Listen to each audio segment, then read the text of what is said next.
Muita gente hoje não gosta de falar sobre amor, na suposição de que é uma coisa pequena, banal, tola. É gente que já apodreceu a esperança. A relação cria dependência, o amor cria reciprocidade. No entanto, sem a paixão, a vida não acontece.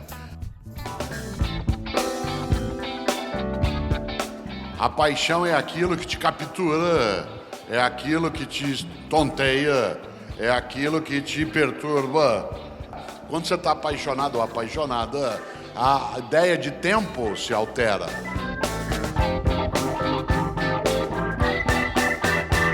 O relato do assassinato de Abel por seu irmão não é nada mais do que a ausência do amor que ali se afasta. Difícil é amar o próximo. Amar quem está longe é fácil. É o mundo do livro, um mundo em que a gente encontra o amor como sendo uma maneira de aproximação, a diferença como sendo o reconhecimento da diversidade bela que a vida coloca e, ao mesmo tempo, claro, a leitura como sendo um modo de aproximação, tanto quanto é o amor, quanto é também aquilo que é a diferença. Por isso, o que a Fliera Chá produz? Alegria.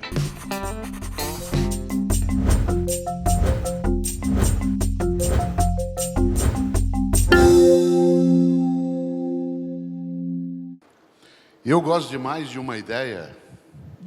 Às vezes me perguntam, Afonso, eu acredito em amor à primeira vista. Eu digo jamais. Eu só acredito em paixão à primeira vista.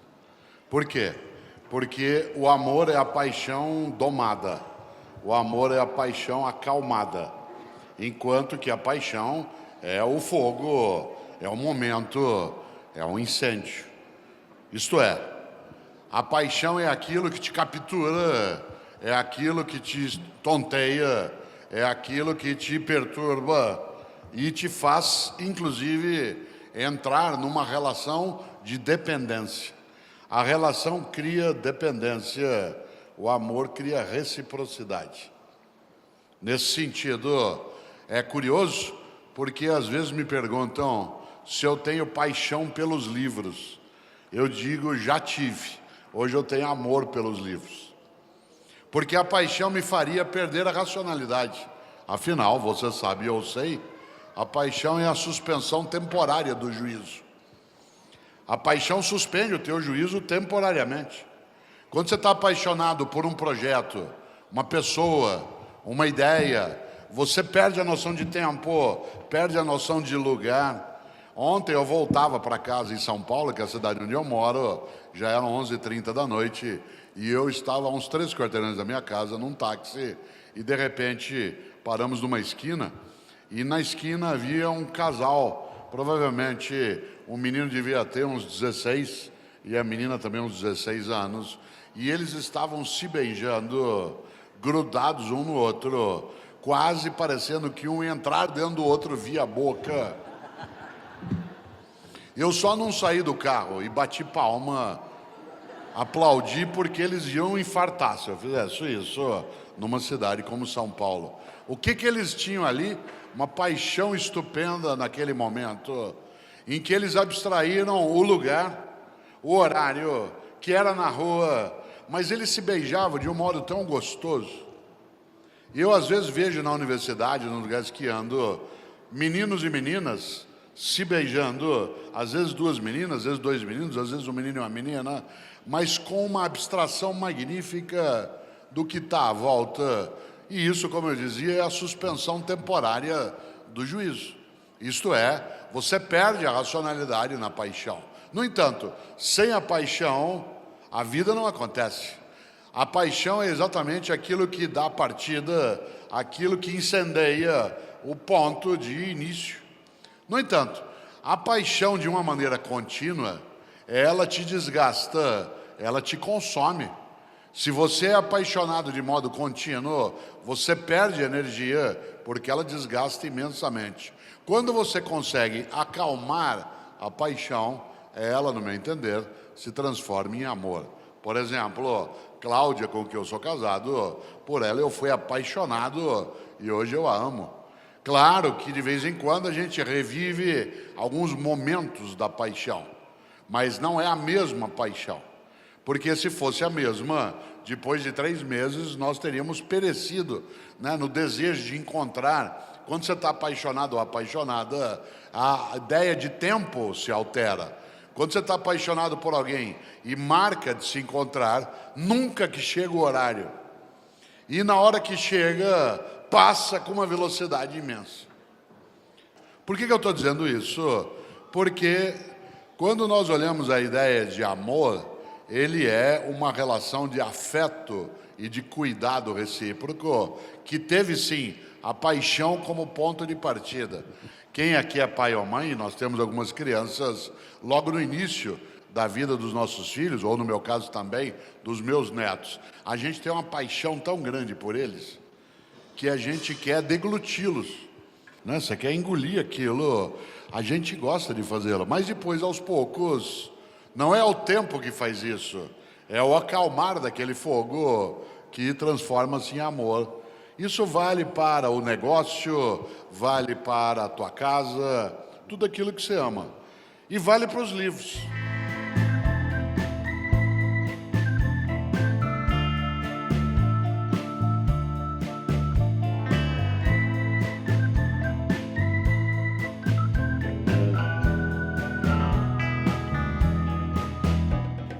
E é interessante porque a relação amorosa com os livros, com a literatura, com a leitura, ela vai se construindo no tempo. E uma das coisas que a leitura mais me ofereceu na vida foi o contato com as diferenças. Afinal de contas, eu nasci em Londrina, no norte do Paraná. Quando eu era criança, não havia televisão na minha cidade. A primeira vez que eu vi televisão, eu tinha 10 anos. Não é que não havia televisão na minha casa, não existia TV, né, na minha cidade. O cinema era uma coisa rara. Por onde eu entrava no mundo daquilo que era diferente? Pela leitura. Por exemplo, o primeiro livro que eu me lembro de ler, e li várias vezes, foi Reinações de Narizinho, do Monteiro Lobato, em que eu pude mergulhar lá naquele reino das águas claras, encontrar Emília, Visconde de Sabugosa. Depois eu fui lendo outras coisas do Monteiro Lobato. Depois aconteceu comigo uma coisa curiosa. Eu tinha 6 para 7 anos de idade e eu tive hepatite. Hepatite, quando eu era criança, a hepatite exigia que você ficasse de repouso absoluto por 3 meses. 7 anos de idade, sem existir televisão na minha cidade, deitado durante 3 meses sem poder sair da cama, porque a medicação na época não era tão suficiente e você tinha que ficar 90 dias, não podia levantar nem para tomar banho. O que faria um menino aos 7 anos de idade, hoje, se tivesse que ficar 3 meses parado, televisão o dia todo, internet, tweetando, claro. E eu? Só tinha uma saída. Como é que eu ocuparia a mente? Leitura. E aí os vizinhos trouxeram para mim, aos 7 anos, eu era recém-alfabetizado, trouxeram gibis, história em quadrinhos. A questão é que em uma semana acabou, que a vizinhança tinha, era uma cidade pequena. Aí se começou a trazer livros infantis. E aí eu comecei a ler mais coisas do Monteiro Lobato, mas depois de 2 semanas não tinha mais livro suficiente. E eu tinha um dia inteiro pela frente. Aí começaram a trazer para mim livros que tinham em casa. Dostoiévski, os irmãos Karamazov de Dostoiévski. Trouxeram Cervantes, isto é, Dom Quixote. Trouxeram o Vermelho e Negro do Stendhal. E eu, aos 7 anos de idade, li Irmãos Karamazov de Dostoiévski. Não entendi nada. Mas fiquei com um fundo de sensação sobre a diferença do que era, por exemplo, a alma russa. É no Irmãos Karamazov que Dostoiévski usa uma frase que você conhece. Uma hora um personagem vira para o outro e diz: se Deus não existe, tudo é permitido. Isto é, para que ser bom? Para que ser honesto? Para que não sair cunhando pelo mundo? Se Deus não existe. Isto é, se não existe recompensa para a bondade e condenação para a maldade, por que ser bom? A alma russa tem isso. Aí eu fui ler Don Quixote. Claro que eu achei que era só uma história de aventura, em que um homem, Don Quixote, no seu cavalo Rocinante, com um ajudante chamado Sancho Pança, que eu admiro até hoje, tanto que eu ganhei dele a pança, e sua namorada chamada Cunegundes. Maravilhoso encontrar alguém chamado Cunegundes. Você fica na fila de autógrafo, vê uns nomes muito interessantes. E eu gosto muito de nomes diferentes, porque é isso que faz com que eu cresça meu repertório. Se todo mundo tivesse o mesmo nome, eu ia ficar limitado no conhecimento. Ainda bem que aparecem nomes diversos, e eu olhava aquilo, e olha que interessante, aos poucos eu criei uma paixão pelos livros, mas os livros que hoje, pelos quais eu tenho amor, eles me permitiram entender a diferença.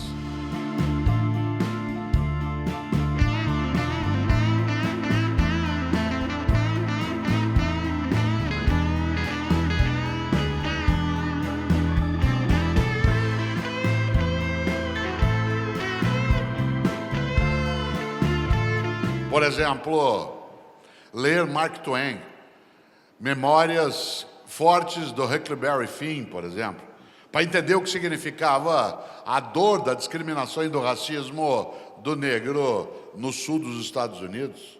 Ou ler um livro chamado O Azteca, em que se fala dos mexicas, o povo que existia, onde hoje é o México, que foi dominado pelos espanhóis. Ou ler o romance de um estupendo mineiro de Montes Claros, o grande Darcy Ribeiro, um romance dele chamado Maíra, em que ele fala de uma comunidade indígena.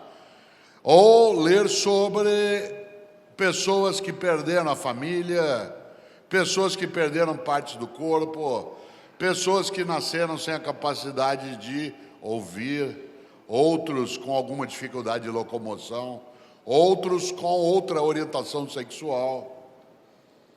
A literatura, isto é, a leitura, colocou para mim, e coloca até hoje, a necessidade de eu não ser arrogante, de eu achar que eu sou a única forma válida de ser humano. Eu sou uma das formas de ser humano, não sou a única, sou especial, porque que nem que eu, só eu, mas não sou só eu que sou assim. Todo mundo é que nem que eu, só eu. E nessa hora, volta um passo que é necessário trazer à tona. O que é a ideia de um amor? É um afeto de cuidado recíproco que tem que se dar em relação à vida na sua totalidade. Por que fazemos o que fazemos? Encantar. Porque encantar significa fazer a vida vibrar.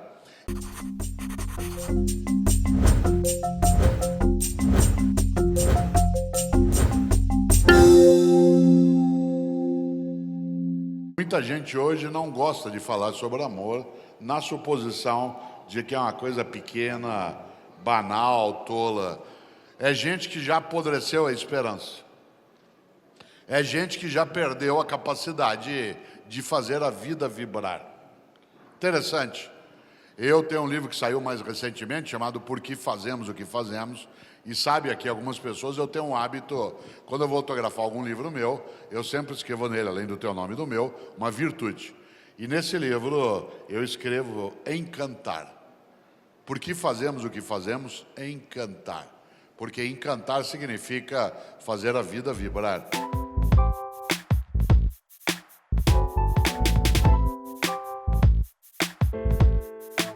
Eu tive um colega na PUC São Paulo, da qual eu sou professor, na Universidade Católica de São Paulo, um colega magnífico que já faleceu, um homem das letras chamado Flávio de Jorge.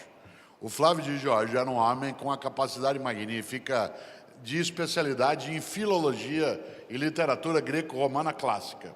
E ele tinha uma vantagem adicional, ele declamava em grego e em latim. Por exemplo, ele pegava a Ilíada e a Odisseia, obras atribuídas a Homero, e declamava em grego antigo. Uma coisa até curiosa, ele, o Flávio de Jorge, ele ensinou as filhas dele a declamarem a Ilíada em grego. As filhas dele, com 9, 10 anos de idade, declamavam a Ilíada em grego. Uma criança de 9 anos de idade que declama a Ilíada em grego é uma criança absolutamente chata. No entanto, ele conseguiu uma coisa maravilhosa, que elas não usassem aquela habilidade para humilhar, mas usassem para encantar. Elas não declamavam para os outros, para mostrar aos outros que elas sabiam algo que o outro não sabia. Elas declamavam para encantar, para trazer beleza, para mostrar o quanto que a partilha daquilo que Homero, em tese, produziu, ela elevava a capacidade humana. O Flávio de Jorge e eu fizemos, Afonso, uma época em São Paulo, no sábado à tarde, das 16 às 18, uma coisa livre, não fazia parte do currículo, chamado Sarau Litero-Filosófico. As pessoas iam, ele falava de literatura clássica grega e eu de filosofia clássica greco-romana. Ficava lotado de menino e menina de 18, 20 anos de idade, que vinha ali para ouvir falar disso. Pergunta, o que levaria um ser humano em sã consciência a, num sábado à tarde, ficar 2 horas ouvindo falar de literatura? Uma única coisa, abrir a cabeça, impedir o apequenamento da reflexão, aumentar o repertório de ideias, deixar de ter uma vida banal, fútil, pequena, superficial. E um dia, Flávio de Jorge, ele estava declamando a Ilíada naquele sarau, com aquela voz marcante. De repente, ele virou para um jovem de 20 e poucos anos e falou assim, você já leu a Ilíada? E o rapaz baixou a cabeça e fez aquela cara que a gente faz quando acha que tinha que ter feito alguma coisa e não fez. E falou, não, eu não li. O professor Flávio começou a chorar. Chorou, foi lá, abraçou o menino e falou assim, eu te invejo muito, eu já li. Olha que coisa maravilhosa. Eu te invejo muito, eu já li, isto é, você vai ter uma chance que é ter o inédito lendo Homero. Claro, diria ele, que eu vou aproveitar se eu ler de novo, mas para você vai ser novo demais. Eu te invejo, eu já li. Olha que coisa, isso me lembra Clarice Lispector. Tem um trecho de um poema em que ela diz, aquilo que eu desconheço é minha melhor parte. Aquilo que eu desconheço é minha melhor parte, isto é, dizendo de outro modo, o melhor de mim é aquilo que eu ainda não sei. O melhor de mim é aquilo que eu ainda não sei. O que a leitura nos oferece? Aquilo que eu ainda não sei. E que ajuda a proteger meu afeto, meu cuidado, me apresenta a diferença, impede que eu seja arrogante, dificulta pelo menos, oferece esperança. Esperança, nossa Adélia Prado, aqui de Divinópolis, termina um dos seus textos dizendo, eu sempre sonho que uma coisa gera, nunca nada está morto. O que não parece vivo, aduba, o que parece estático, espera. Olha que poema forte. Essa ideia da diferença que chega, às vezes sorrateira, às vezes devagar, mas que chega para nós com a condição de permitir que a gente não seja arrogante.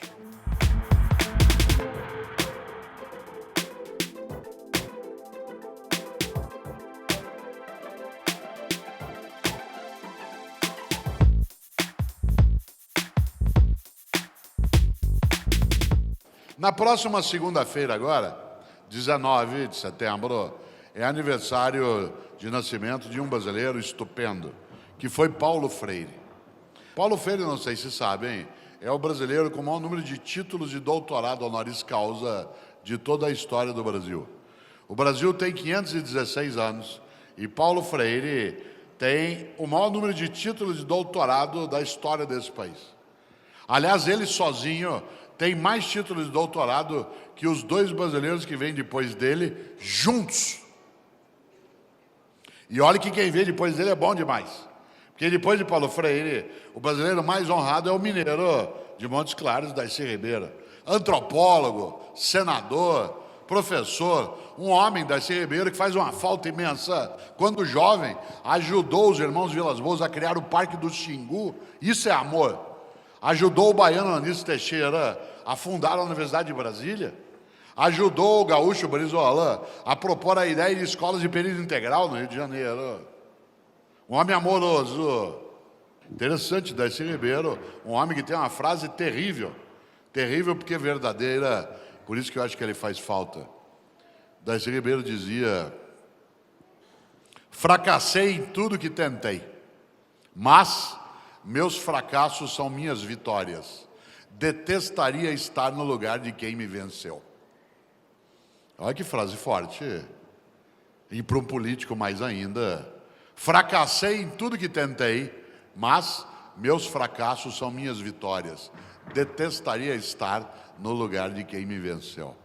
Depois de Darcy Ribeiro, o brasileiro mais honrado com título de doutorado é o carioca, que vive em São Paulo. Aliás, somos vizinhos de bairro. Foi professor da USP, foi presidente da República, professor Fernando Henrique Cardoso. Os 3 primeiros brasileiros mais honrados na história são professores. Aliás, Paulo Freire era advogado. Muita gente acha que ele era pedagogo, mas ele era advogado. O que significa que alguns advogados ainda têm salvação. Paulo Freire, quando morreu, em 1997, já houvera recebido, atenção, 36 títulos de doutorado honoris causa por Harvard, Princeton, Cambridge, Oxford, Bolonha, Paris 4. Ainda recebeu mais 5 pós-mortem. É o brasileiro mais honrado. E era um homem, atenção, absolutamente humilde. Voltado para a diferença. Jamais subserviente. Há uma diferença entre humildade e subserviência. Uma pessoa subserviente é aquela que se dobra, que se humilha, que se enfraquece. Uma pessoa humilde é aquela que sabe que não sabe tudo, aquela que sabe que não é a única que sabe, aquela que sabe que a outra pessoa sabe que ela não sabe, aquela que sabe que ela e outra pessoa saberão muita coisa juntas, aquela que sabe que ela e outra pessoa nunca saberão tudo que pode ser sabido. Foi claro. Humildade. Paulo Freire era humilde, mas não era subserviente. Tanto não era que ficou 15 anos no exílio. 15 anos. De 1964 até 1979, em nome de uma ideia de que educação não é para domesticar, mas para humanizar. Que a tarefa da leitura não é humilhar, mas engrandecer. Que a tarefa da convivência não é desumanizar, mas, ao contrário, elevar a capacidade coletiva. Mas era humilde. Aliás, olha que coisa, olha aqui na minha mão se você puder. Paulo Freire, atenção, por que eu disse olha aqui na minha mão se você puder? Porque cada vez mais nós temos entre nós pessoas que não enxergam com os olhos, enxergam com os dedos ou com os ouvidos. Mas nós temos gente entre nós que não ouve com os ouvidos, ouve com os olhos. Mas nós temos gente que é diferente, mas não é desigual. Quando eu digo olha aqui na minha mão, eu estou esquecendo que pode ter aqui nesse lugar gente que não enxerga com os olhos. E que não deixa de sê-lo gente porque enxerga de outro modo. Aliás, eu às vezes dei aula na Suécia. E a primeira vez que eu fui à Suécia, nunca tinha ido, no final de semana, primeiro, eu estava de folga e eu decidi que eu ia sair. Porque, de repente, eu entrei num lugar para tomar um café, tinha uma pessoa cega ali com uma bengala e um cão-guia. Entrei numa livraria, tinha 2 pessoas surdas dialogando na linguagem sueca, claro, de sinais. Tinha cadeirante, gente com andador. E eu pensei, nossa, como tem gente com alguma deficiência na Suécia. Na segunda-feira, eu falei, deve ser por causa da Segunda Guerra. Na segunda-feira, eu fui para a universidade e resolvi olhar os dados estatísticos. Pois bem, no Brasil, tem 27% a mais de pessoas com alguma deficiência do que na Suécia. Por que eu encontrava com eles lá? Porque eles saem. Porque eles saem. Eles vão à escola, eles vão ao cinema, eles vão ao bar, eles vão à igreja, porque a estrutura é montada para que a pessoa que é diferente não seja tratada de forma desigual. Só agora que nós estamos trazendo para a escola regular as pessoas que têm alguma diferença. É difícil para nós. Nós não estamos acostumados ainda na escola. Para nós era mais fácil se as instituições especializadas cuidassem sozinha. A criança com Down, né, cega, surda. A questão é que isso é o exílio de quem é diferente. É claro que é difícil. Ninguém aqui, quem é professor ou professora aqui, sabe que para nós é uma encrenca uma criança em sala de aula que seja surda ou cega ou que tenha paralisia cerebral, porque nós não estamos ainda formados. Vamos ter que fazer isso. Mas, olha só, no Brasil, o diferente é invisibilizado. Lá na Suécia ele aparecia. Aliás, eu nunca tinha feito palestra só para cegos. Fui fazer há uns 10 anos na cidade de São Paulo. Existe lá o Centro Cultural São Paulo e lá tem a Sociedade Amigos da Biblioteca Braille. E eu fui fazer uma palestra, eram 400 cegos no auditório. Nunca tinha falado só para cego.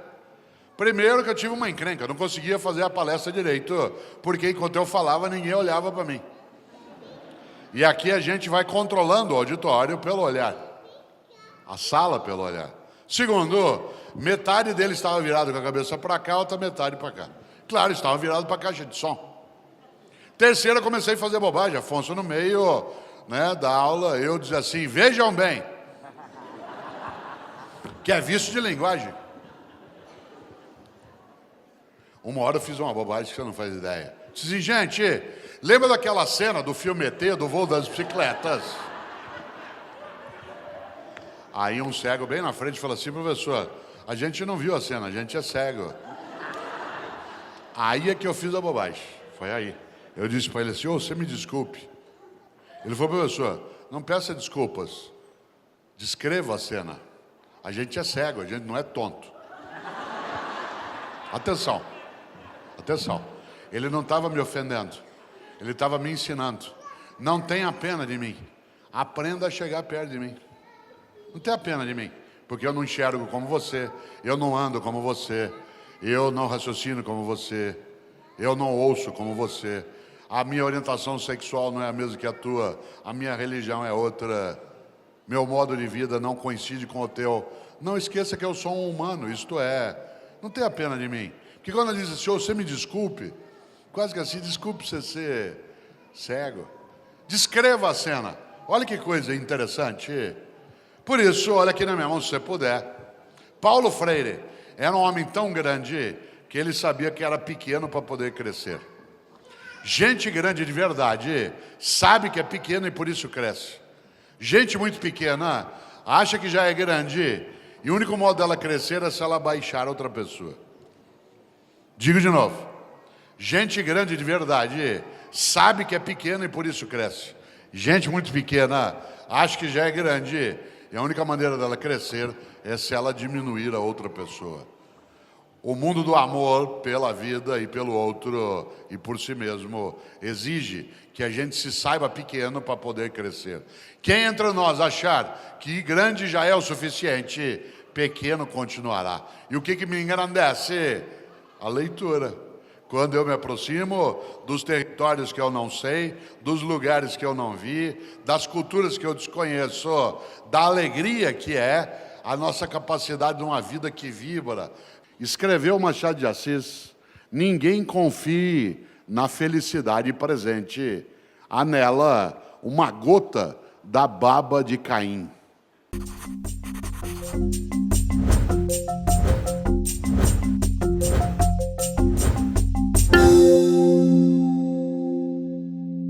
Muito marcante. É claro que a primeira percepção de amor que se tem, no meu entender, é a ideia de amor fraterno. Afinal de contas, a palavra humano, em princípio, não tem singular.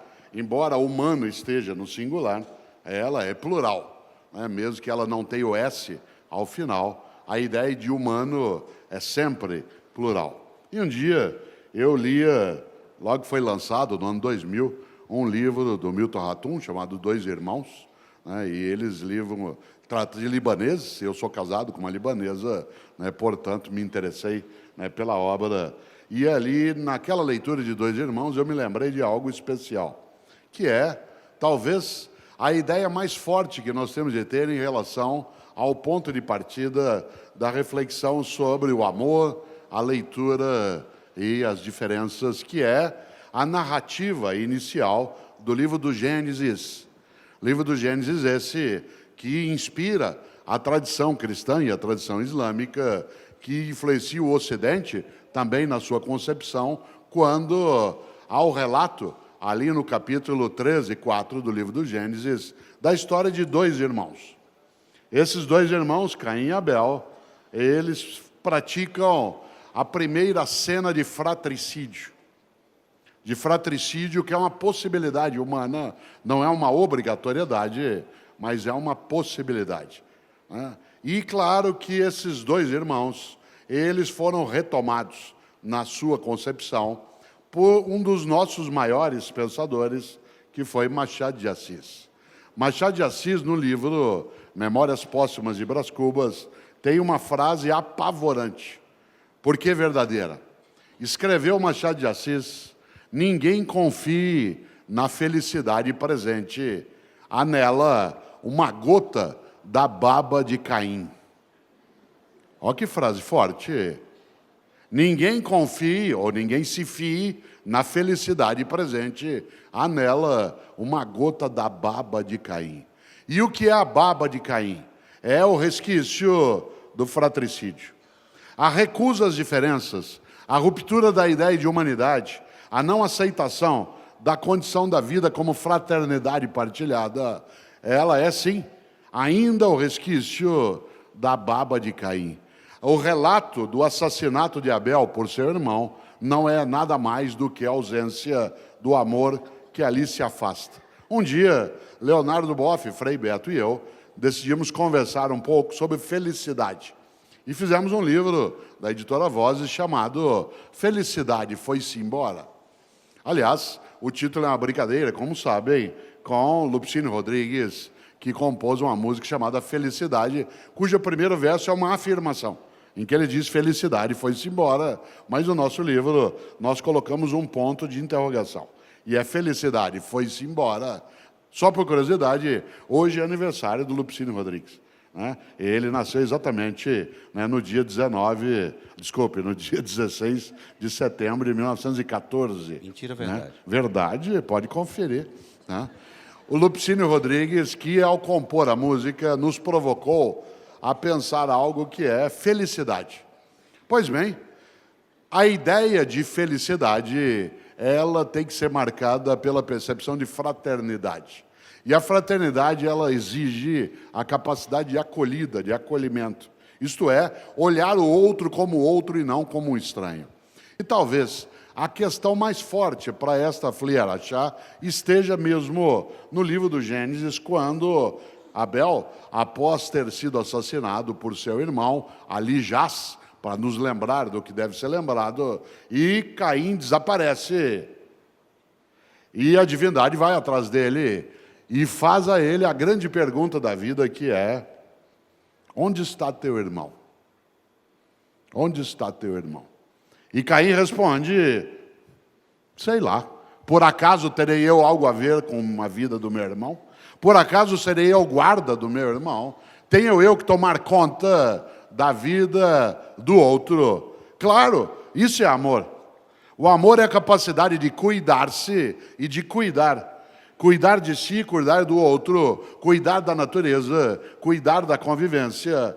A ausência de amor é a recusa à capacidade de cuidar. E não por acaso os lusitanos usam a expressão pensar também como sinônimo de cuidado. Pensar uma ferida, pensar uma dor. E é claro que a leitura, ela é uma das maneiras de pensar, né, no sentido de curar e também de refletir das nossas dores. Aí, grande questão que Leonardo Boff várias vezes responde nos seus livros: onde está teu irmão? A grande Teresa de Calcutá, colocada agora como santa pelos católicos, ela tem uma frase, com ela eu concluo, que eu acho inesquecível. Ela disse um dia: difícil é amar o próximo, amar quem está longe é fácil. Difícil é amar o próximo. Ter pena de alguém que lá no Sudão foi atingido pelo ebola. Ficar triste porque alguém na Nigéria foi assassinado pelo Boko Haram.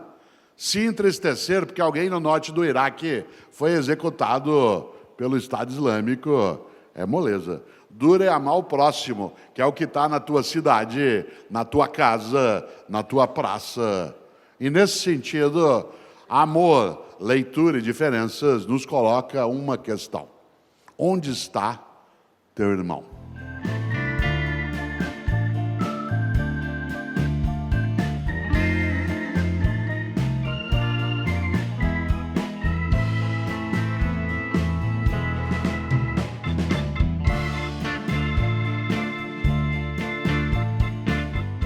Comédia de Dante, que eu acho que é das leituras, talvez aquela que carrega a percepção de uma amorosidade intensa, que foi exatamente a relação dele com Beatriz.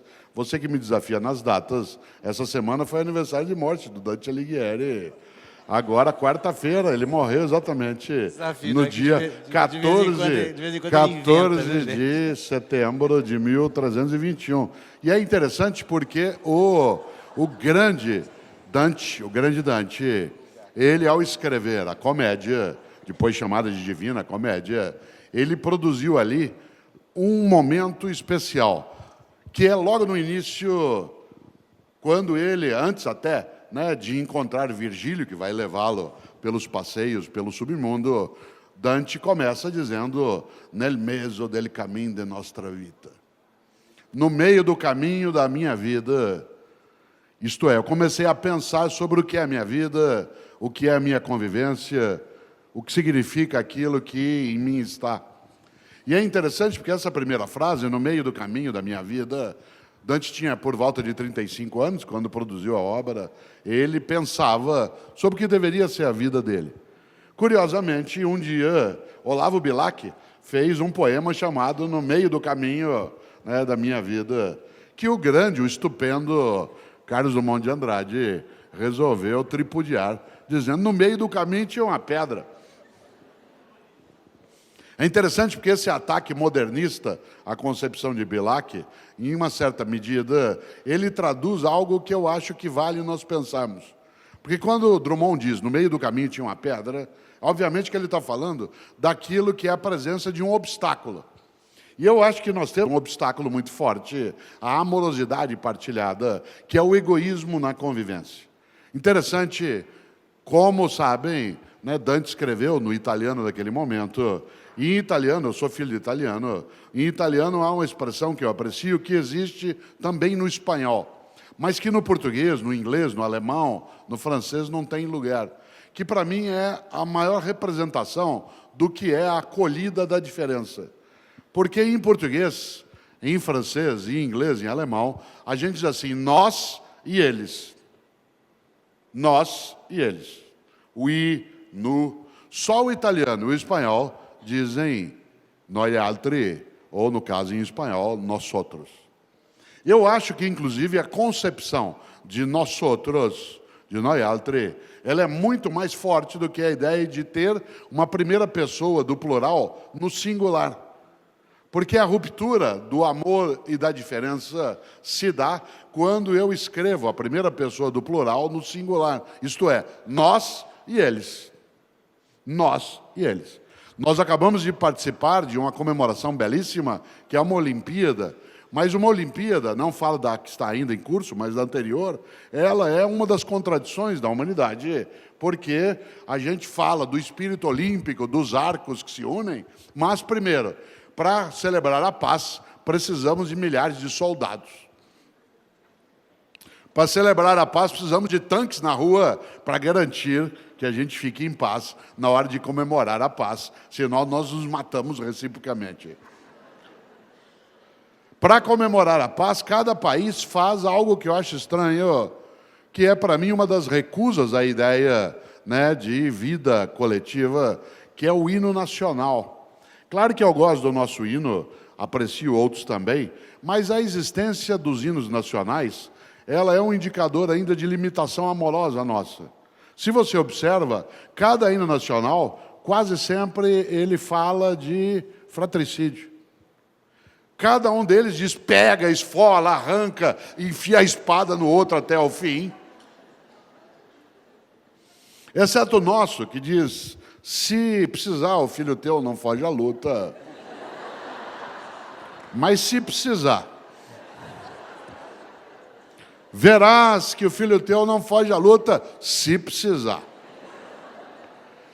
É interessante porque pode parecer tolo, mas a existência de hinos nacionais, sem negar o gostoso, que é a ideia de comemorar a nacionalidade, um dia, eu tenho isso como sonho, um dia nós não vamos ter hinos nacionais. Não porque eles não tenham beleza, mas porque eles são, num determinado momento da história humana, um indicador de separação e não de junção. Mas ele pensa por dentro, ué, que hora que o defunto vai sair para comer essa comida? Na mesma hora que o seu defunto sair para cheirar as flores.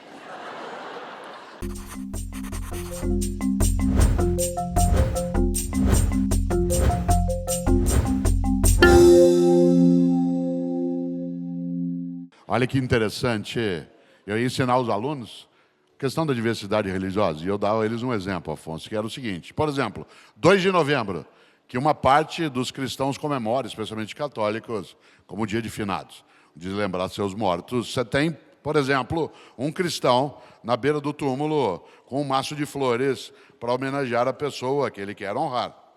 De repente, no túmulo ao lado vem chegando um budista trazendo umas tigelinhas com comida e coloca em cima do túmulo. O cristão nada fala porque ele é educado, mas ele pensa por dentro, ué, que hora que o defunto vai sair para comer essa comida? Na mesma hora que o seu defunto sair para cheirar as flores. Na hora que o teu defunto levantar do túmulo para cheirar as flores, o outro sai para comer a comida. Interessante olhar o outro como menos, em vez de olhá-lo como diferente. Olhar o outro como inferior e não como um outro. Por isso, volto eu, tem uma pedra no meio do caminho. O preconceito, a exclusão, a vitimação. Claro que, acima de tudo, a tolice mental de quem se acha exclusivo. Eu, Cortella, sou único no universo. Antes de eu ser, o universo não era como é. Quando eu deixar de ser, ele não será assim. Mas eu não sou exclusivo, eu só sou único. Como eu, não há ninguém. Não sou exclusivo em relação ao mundo e essa força cósmica que você lembra e que ontem nós tivemos, eu não estava, mas relataram umas reflexões também sobre o Manuel de Barros. E Manuel de Barros, um homem que faleceu já, mas que com quase 100 anos de idade sintetizou isso que você disse. Uma hora Manuel de Barros disse, quando alguém perguntava, mas o senhor com 97, 98 anos de idade, ele dizia, eu não estou indo em direção ao fim. Eu estou indo em direção às origens. Olha que força. Tenho raiva dele. Por que não fui eu que escrevi isso?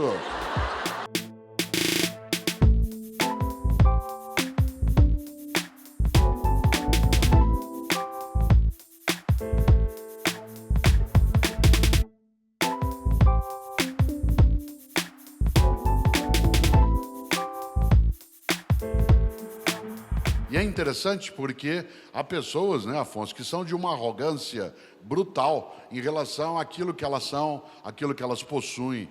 Milor Fernandes, um dos nossos maiores pensadores, que infelizmente morreu em 2012, Milor dizia, o importante é ter sem que o ter te tenha. O importante é ter sem que o ter te tenha, isto é, não seja possuído por aquilo que você possui. Não seja propriedade da tua propriedade, não seja servo daquilo que você tem que ser senhor. E há pessoas que são marcadas por uma arrogância brutal, que não reconhecem o diferente como sendo apenas diferente. Eu gosto sempre de lembrar, reconhecer as diferenças não significa elogiar as desigualdades. Homens e mulheres somos diferentes, não somos desiguais. Brasileiros e libaneses são diferentes, não são desiguais. Brancos e negros são diferentes, não são desiguais. Surdos e ouvintes são diferentes, não são desiguais. É interessante, é uma frase que eu não conheço a autoria. Se alguém souber até me diz, eu vou levantar porque ela tem que ser representada. Que é uma frase que eu adoro, acho maravilhosa. Que diz, um homem só deve olhar outro homem de cima para baixo quando for para ajudá-lo a se levantar. Olha que coisa forte. Um homem só deve olhar outro homem de cima para baixo quando for para ajudá-lo a ficar na mesma altura. E essa ideia de mesma altura, acho que a leitura, ela nos ajuda quando nós somos capazes de ter acesso a livros, poemas, textos que provocam em nós um incômodo. Isto é, nos obrigam a pensar de outro modo, fazem com que a gente não se habitue com essa ideia da arrogância, da petulância, daquele que, de modo algum, imagina que se construa ali a ideia de diferença sem que ela signifique desigualdade.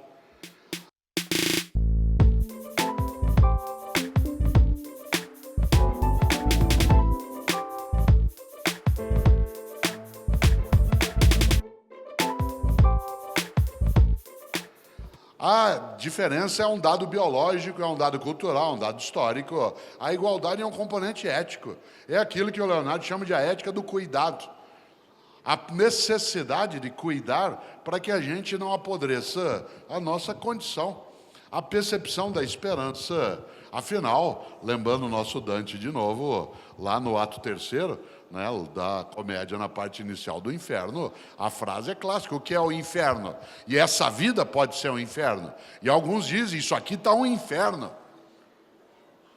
Às vezes falam da cidade, da família, da política, do time que torcem. Já imaginou? O que é o inferno? Está lá no Dante. É deixar fora qualquer esperança.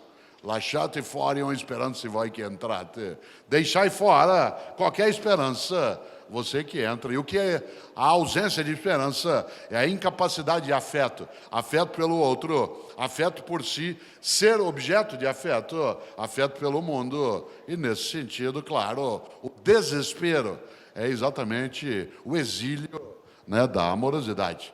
A leitura, às vezes, nos faz tirar esse exílio e trazer de novo para o nosso território.